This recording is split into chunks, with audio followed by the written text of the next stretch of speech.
السلام علیکم ورحمۃ اللہ وبرکاتہ۔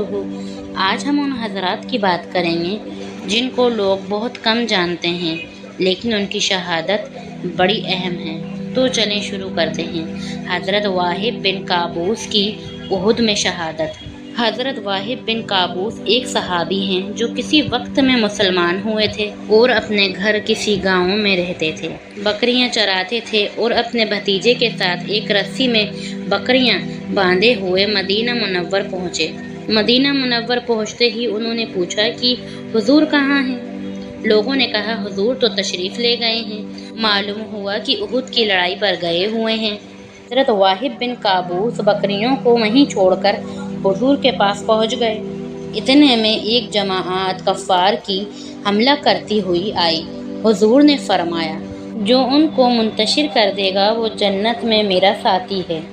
بس حضور کا یہ کہنا تھا اور حضرت واحد بن نے یہ سن لیا اور انہوں نے زور سے تلوار چلائی۔ پھر جب چلانا شروع کی تو سب کو انہوں نے ہٹا دیا۔ دوسری مرتبہ پھر یہی ہوا، کفار کی جماعت آئی۔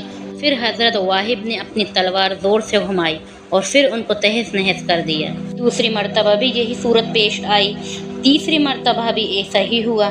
حضور کریم صلی اللہ تعالیٰ علیہ وسلم نے ان کو جنت کی خوشخبری دی۔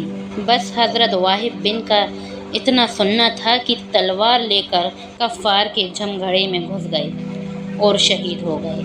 حضرت سعد بن ابی وقاص کہتے ہیں کہ میں نے حضرت واحد جیسی دلیری اور بہادری کسی کی بھی کسی لڑائی میں نہیں دیکھی۔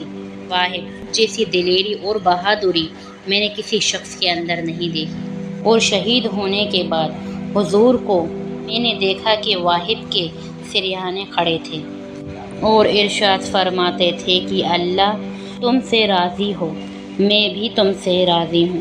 اس کے بعد حضور نے خود اپنے دست مبارک سے حضرت واحد کو دفن فرمایا۔ باوجود اس کے کہ اس لڑائی میں حضور کریم صلی اللہ تعالیٰ علیہ وسلم بھی خود زخمی تھے۔ حضرت عمر فرماتے تھے کہ مجھے کسی کے بھی عمل پر اتنا رشک نہیں آیا جتنا واحد کے عمل پر آیا۔ حضرت واحد کا عمل اتنا ہی بڑا تھا کہ حضرت عمر جیسے شخص ان پر رشک کریں۔ حضرت عمر آگے فرماتے ہیں کہ میرا دل چاہتا ہے کہ اللہ کے یہاں ان جیسا عمل نامہ لے کر پہنچوں۔ ان پر رشک اس خاص کارنامے کی وجہ سے ہے کہ جان کو جان نہیں سمجھنا، ورنہ خود حضرت عمر اور دوسرے حضرات کے کارنامے اس سے کہیں بڑے ہوئے ہیں۔ حضرت واحد کو یہ بہترین عمل کرنے سے بہترین شہادت نصیب ہوئی اور اللہ تعالیٰ کے یہاں بہترین درجہ۔ اگر آپ کو میری یہ حدیث اچھی لگی ہو تو لائک، سبسکرائب اینڈ شیئر ضرور کیجیے گا۔ السلام علیکم ورحمۃ اللہ وبرکاتہ۔